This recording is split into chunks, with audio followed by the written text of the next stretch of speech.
this video, we're going to get into more about the buyer journey and how to evolve it into a strategic revenue engine map.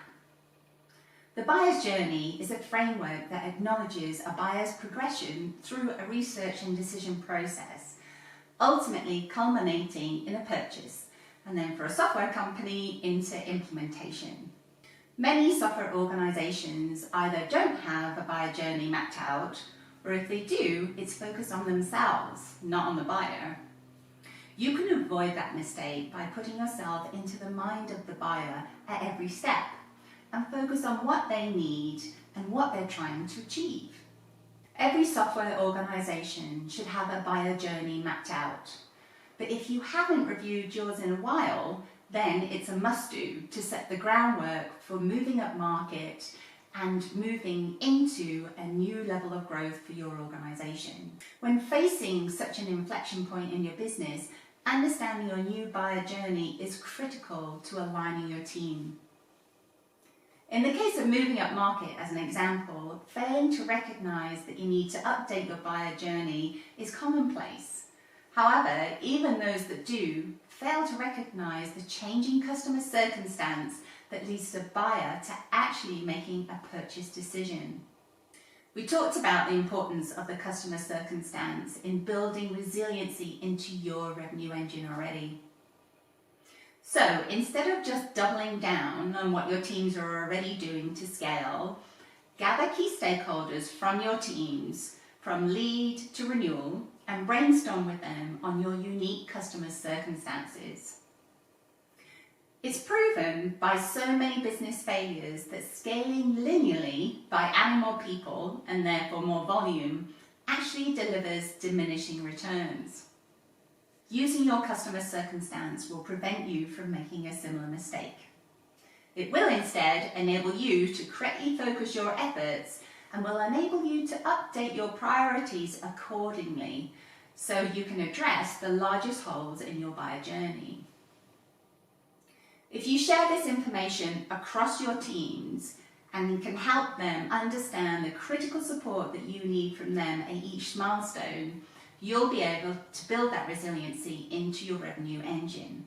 So before we talk about how to map your customer experience along the buyer journey, we need to talk more about getting into the head of your buyer.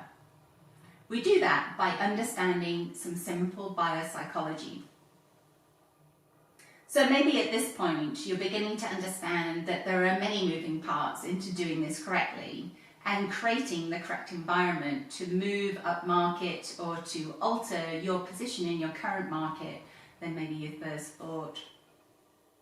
Let's face it, buyer psychology isn't something that most people, including sales leaders and salespeople, have a lot of experience in and therefore understanding of. But without it though, the gap between your actions and those of your buyer's expectations widens and you'll lose traction with them. So, buyer psychology.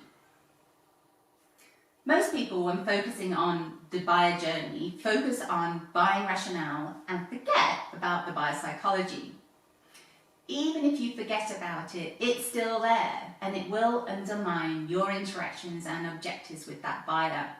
Buyer psychology means really putting yourself into the psyche of your buyer, their hopes and fears inside of their organization and personally, their emotions and experiences, particularly if they've seen projects like this one fail. They could be personally at risk of their job if the same thing happened to them.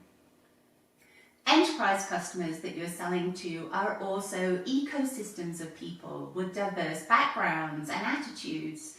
So your attitude, behavior and styles all go into how your customers are going to see you along that buyer journey. So you need to look at that buyer journey and the different psychology that your buyer will be experiencing as they progress. You'll map their level of concern from key aspects of their psyche against your buyer journey: needs, risk, cost, proof and beliefs. All increase and decrease as levels of concern at different aspects of your buyer journey. So if you don't understand where your buyer's psyche is, you'll not be able to fully understand how to answer their questions effectively.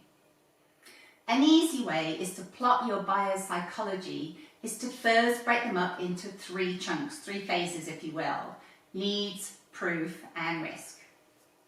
As your buyer proceeds through each of these 3 phases, their psyche will change. Early on, your buyer's psychology will be mostly focused on their needs and proofs of the solution, but their heart and emotions also play a large factor in how your buyer behaves. As your buyer moves into the second large phase, their focus changes to proof of the solution, needs decrease in their psyche, and cost is at its all-time low in the level of concern.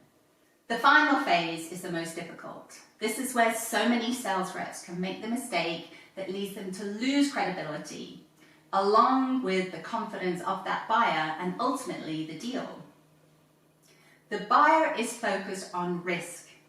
Risk of implementation, risk of failure, risk of success, yes, and how they will be perceived inside of their own organization.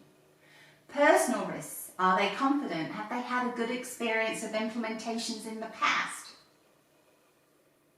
Next, we need to put all of this together, and that's what we're going to show you how to do on the next video. So if you enjoyed this video and want to learn more, you can contact us at therevenge.com. We look forward to being able to help you add resiliency into your revenue engine from lead to renewal. You can also email me directly at chris_fletcher@huurdu.com or call me. Thanks very much, and let's move on to the next video.